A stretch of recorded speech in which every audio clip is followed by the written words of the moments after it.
Меня зовут Ярхамов Ильнур, и с вами проект «Татары мира».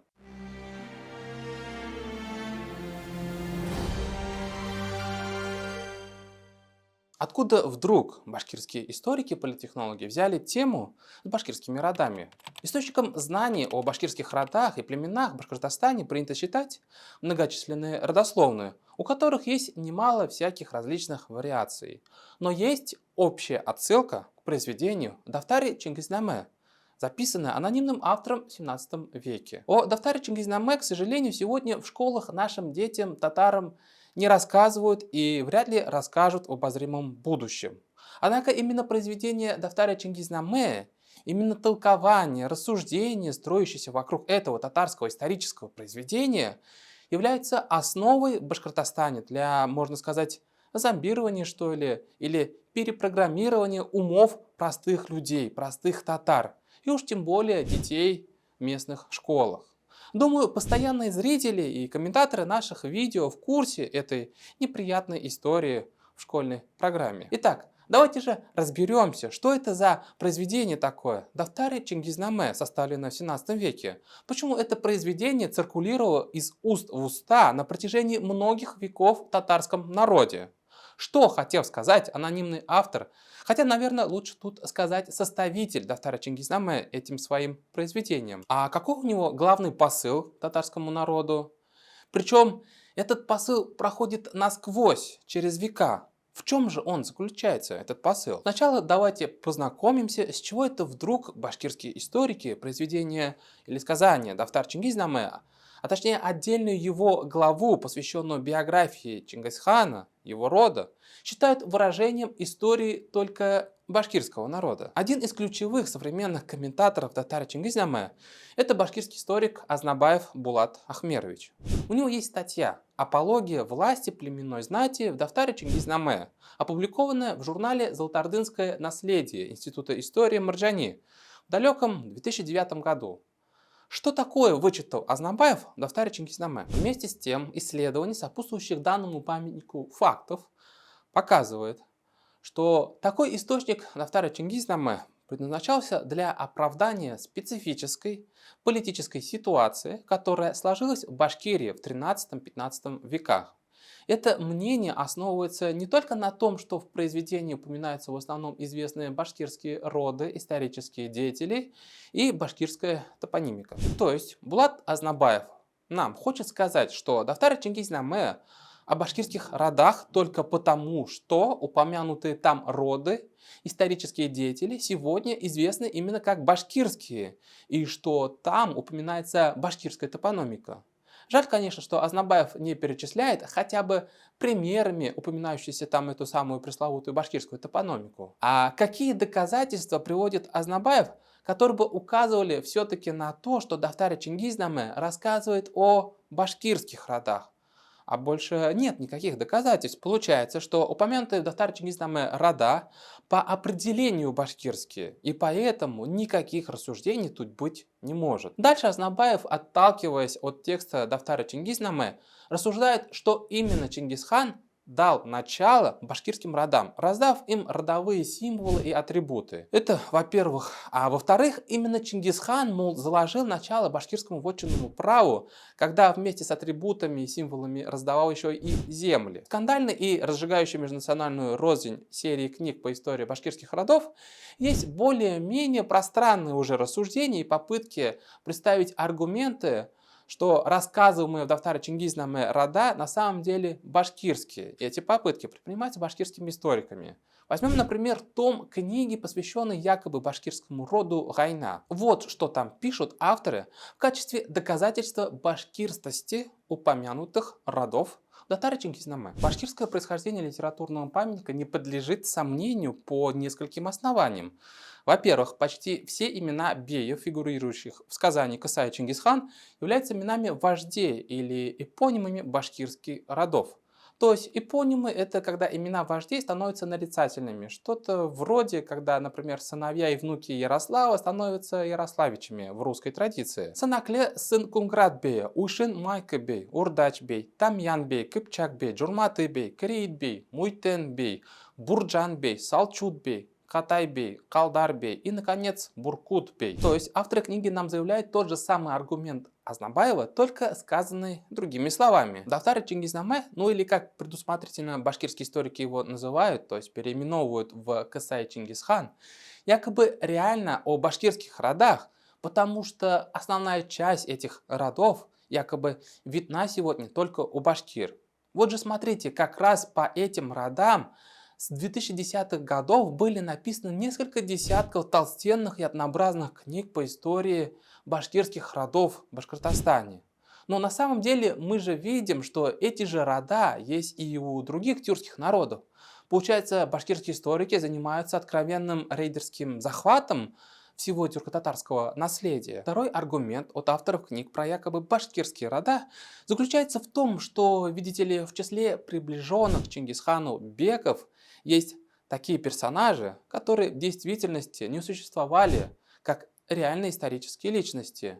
Так вот, они есть среди зачинателей башкирских родов и известны в якобы башкирских родословных. Читаем. Во-вторых, большая часть названных башкирских кланов, благодаря которым Чингисхан пришел к власти, в реальной истории не были участниками описываемых событий, происходивших в начале политической карьеры Чингисхана, и не играли существенной политической роли в Улусе-Джучи. Следовательно, их упоминание имело определенную идеологическую подоплеку. Автор сказания сознательно поднимает относительно локальный мир башкирской политии на уровень священной истории Золотого Рода, основателя мировой монгольской империи, преследуя вполне апологетические цели. В то же время заметим, что племя или род Буркут, который упомянут в Дафтаре Чингизнаме, у башкир отсутствует. Как на него отвечают башкирские историки? Переминаясь с ноги на ногу, говорят, что в прошлом у башкир было такое племя, а теперь его нет. А что насчет рода Кият, который в сказании упоминается, а в родословных башкир отсутствует? В общем, башкирские любители нафантазировать свою историю продолжают рассуждать в духе, что Дафтар Чингизнаме это нисколько не исторический источник, а чья-то политическая фантазия. Ну да, какая хитрая попытка закрыть тему и не отвечать на неудобный вопрос. Впрочем, сказание Кысай Чингисханнаме не претендует на историческую достоверность и является отражением определенной политической заданности. Вот и все рассуждения башкирских историков вокруг произведения Дафтара Чингизнаме. А теперь давайте сами, наконец, познакомимся с этим произведением и погрузим тех наших зрителей и слушателей, кто пока еще не в курсе, что же это за такое произведение и почему оно очень значимо для татарского народа, для исторической памяти татар. Вообще, сказание Дафтара Чингизнаме состоит из 6 глав дастанов и небольшого введения. Первая глава – это дастан о роде Чингисхана. Вторая глава – это дастан о хромом Тимуре. Да-да, татарская историческая память в виде Дафтара Чингизнаме запечатлела среднеазиатского правителя Тимура именно как хромого, то есть как Тамерлана. Третья глава – дастан об Амате, сыне Айсы. Четвертая глава – дастан об Идиге-беке. Пятая глава – дастан о местопребываниях и местожительствах. Ну и шестая глава – дастан по истории. Самым первым публикатором, составителем и исследователем, не путать с тем, чтобы быть автором сказания, так вот, публикатором сказания Дафтара Чингизнаме является один из преподавателей Казанского университета и татарский просветитель Ибрагим Исхакович Хальфин. Он является внуком того самого Сагита Хальфина, который в 1778 году составил первую печатную азбуку татарского языка для казанских гимназий. Итак, Ибрагим Хальфин опубликовал сказание Дафтара Чингизнаме при содействии Казанского университета в 1822 году. Издание Хальфина стало практически сенсацией среди отечественных востоковедов и татароведов. Отметим, что Ибрагим Хальфин издал Дафтара Чингизнаме на арабской графике, сопроводив произведение небольшим, но очень важным введением на русском языке. Переводчик Луганский перевел с татарского языка с арабской графики на русский язык первый дастан о роде Чингисхана для очень популярного в Российской империи в XIX веке журнала «Сын Отечества» в 1835 году. Очень важно запомнить, самая первая печатная версия Дафтара Чингизнаме увидела свет в 1822 году, а русский перевод первой главы сказания о Чингисхане появился в 1835 году. По переводу Луганского давайте проясним и расскажем тем, кто впервые слышит о нашей теме, основной сюжет главы о роде Чингисхана в сказании «Дафтар Чингизнама». Итак, свое начало род Чингисхана по традиции, которая была принята у татар до революции, берет от легендарного Яфаса, Яфета, который считается четвертым сыном пророка Нуха, то есть Ноя, которого также звали Абдул-Джаханом. После внушительной вереницы имен предков Чингисхана повествование доходит до некоего Алтын-хана и его жены Курлавуч. У них рождается дочь-красавица Гуламалик Куркли. Однажды она открыла окно и увидела солнечный луч, от которого забеременела. Чтобы избежать позора, родители ее отпускают плавать на корабле по морю. Ее подхватывает некий Тумаула, который берет ее в жены и радуется, что его жена одновременно и девственница, и беременная. У Гуламалик Куркли рождается сын Дуйын Баян. Тот берет в жены женщину из рода уже упомянутого нами Алтын-хана. Женщину зовут Алан-гу, которая рожает 3 сыновей – Буданджар, Кагынджар и Салджу. После смерти Дуйын Баяна Алангу также забеременела от божественного солнечного луча. Старшие сыновья обвинили свою мать в разврате. И вот как под утро с неба спускается луч, который проникает в дом Алангу, а выходит оттуда уже в образе серого волка и кричит «Чингис!» и уходит в лес. Так выглядит легенда рождения завоевателя вселенной, великого Чингисхана. И вот Чингис живет в уединении, нисколько не думая о власти и о своем мессианском предназначении. Но народ, подуставший от тирании старших братьев, обращается к Чингисхану, чтобы тот вернулся и возглавил их, правил ими. Поэтому конкретные главы родов, то есть беки, приходят к Чингизу и уговаривают его после непродолжительного изгнания вернуться в политику. Перечислим их имена по переводу Луганского. Имена же беков, ходивших на поим Чингиза, были Уйшин Майкаби, Калдарби, Урдачби, Кипчакби, Тамьянби, Криитби, Буршанби, Тимыр Кутлуби, Мутьярби, Тангутби. Эти 10 беков, любивших Чингиза, составляли совет и решили его искать. А 4 бека не хотели искать Чингиза, ибо говорили они: хулишь своего домашнего хана, чтобы искать другого далекого. Это вздор. Имена же их: первого Кунградби, другого Катайби, третьего Сулджудби, четвертого Каятби. 3 из них, Катай, Салджуд и Каят, управляли народом, а Кунград, будучи наперсником и советником их, искать Чингиза также отказался. После непродолжительных разборок с этими 4 самостоятельными и борзыми беками, в повествовании рассказывается, как Чингисхан наградил 10 беков и 4 прощенных сыновей тех самых борзых беков землей, тамгой, птицей, деревом и призванием, то есть кличем. Конечно, все эти символы рода у всех беков уникальные, своеобразные. Но что значит тамга? Зачем она была нужна? У Луганского мы обнаружим вот какое интересное пояснение в подстрочнике. Тамга, говорят, собственно означало пошлину с товара, потом налагаемую на товар печать или клеймо, а ныне есть знак, род герба, употребляемого неграмотными татарами, башкирами, киргизами. Тут, конечно же, имеется в виду казахи, чтобы вы понимали о чем.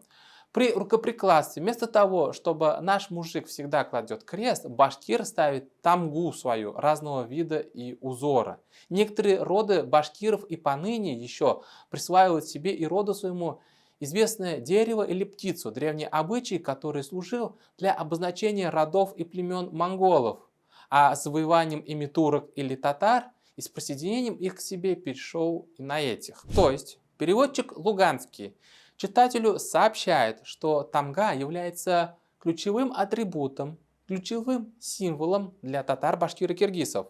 Более того, делается четкое пояснение, что башкиры до сих пор живут родами и пользуются родовыми атрибутами, то есть дерево, птица.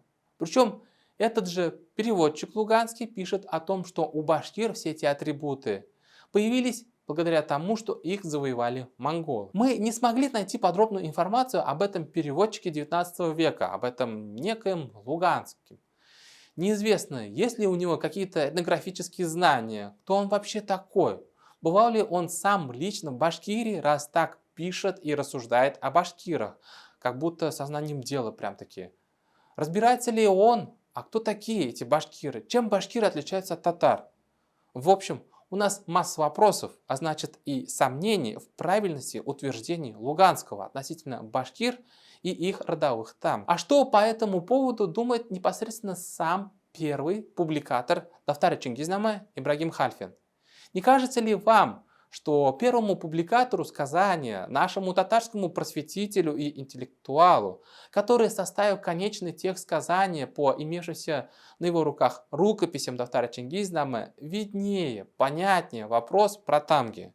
Ведь справедливым будет информация Хальфина. Кто же из мусульманских народов Российской империи имел обычай пользоваться тамгой в своей повседневной жизни? Для этого открываем уже его издание Дафтара Чингизнама, изданное в 1822 году, и читаем там следующее. Я уверен, что издаваемые мною сие отрывки не удовлетворят в полной мере любопытству мужей и ученых, ибо в них упоминается только о рождении Чингиза, его воспитании, князьях от него зависевших, и о раздавании для них тамгов и прозваний. Так.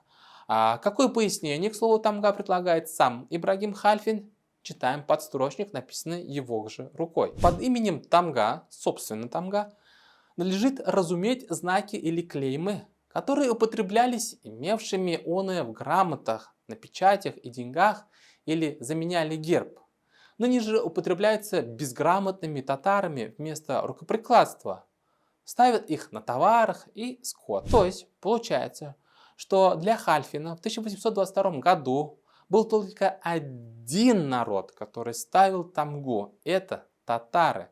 То есть в 1822 году для татарского просветителя только один народ имел такие родовые атрибуты, отличия, как тамга. Это татары. Подождите. Получается, вот эти все рода, вот эти все беки, которые получают от Чингисхана дерево, птицу, прозвание, тамгу и клич, это на самом деле татарские рода? Все прям 14 родов? Получается, что вот это вот обозначение родов башкирскими, это на самом деле какая-то мутная приписка переводчика Луганского, и он никак не удосужился объяснить, с чего это он вдруг взял, что только башкиры пользуются тамгой.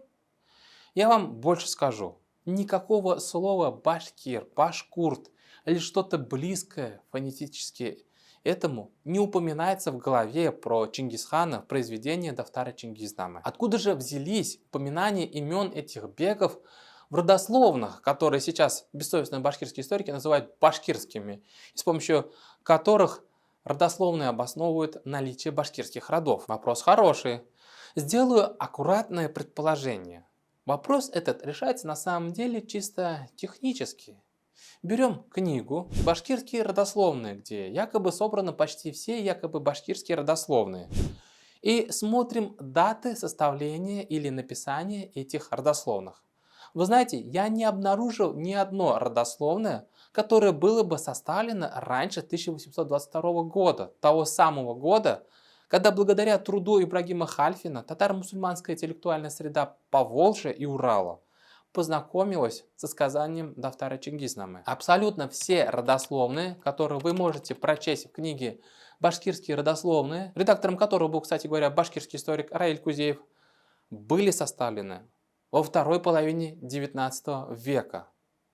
Да, нельзя исключать, что, наверное, какие-то исторические знания, сведения о великих предках и сподвижниках Чингисхана циркулировали в устной форме в простом татаро-мусульманском народе Поволжья и Приуралья. Но согласитесь, как же круто упростил труд составителей всяких юрматинских, табынских, тамьянских и прочих родословных шежере Ибрагим Хальфин своим изданием «Родословные Чингисхана». А эти составители родословных шежере, как вы понимаете, не за бесплатно работали, гонорар свой имели. И как вы понимаете, желание и мотивация заказчиков родословных тоже были отнюдь не только духовными и гуманитарными. Материальная подоплека тут тоже имелась. Ожидаемо, что были состоятельные заказчики родословных, которым и предкам Чингисхана хотелось побыть и претендовать на те или иные земли Белоложья.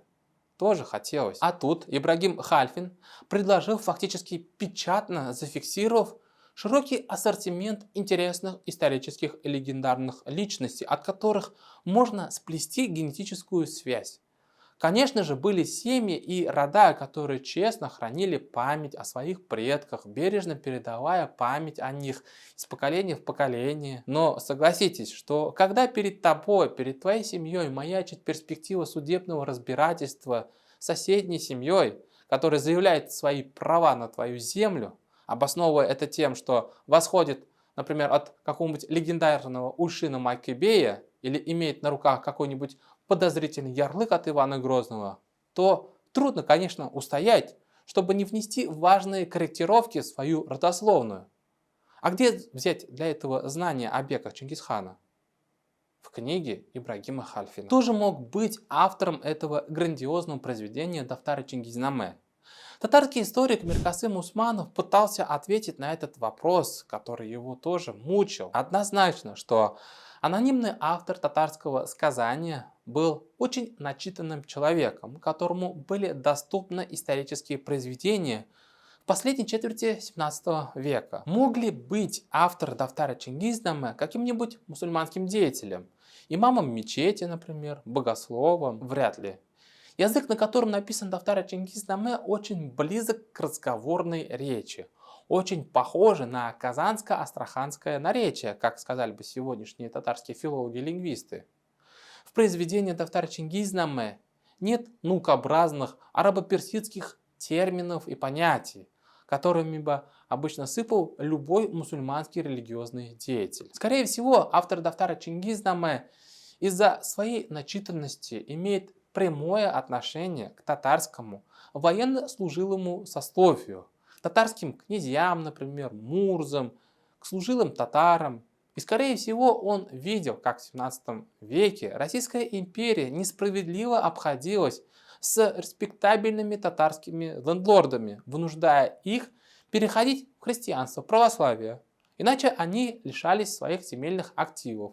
И в качестве ответа многие знатные татарские феодалы во второй половине 17 века либо становились земледельцами, дворянами и лапотниками, чабаталы мурзалар еще они говорят, либо очень смышленые и проворные татарские аристократические семьи перековывались в торговцев. Так они сохраняли ислам. Более того, автор Дафтар Чингизнаме спокойно и без критики обходится с монгольской шаманской версией святого происхождения Чингисхана.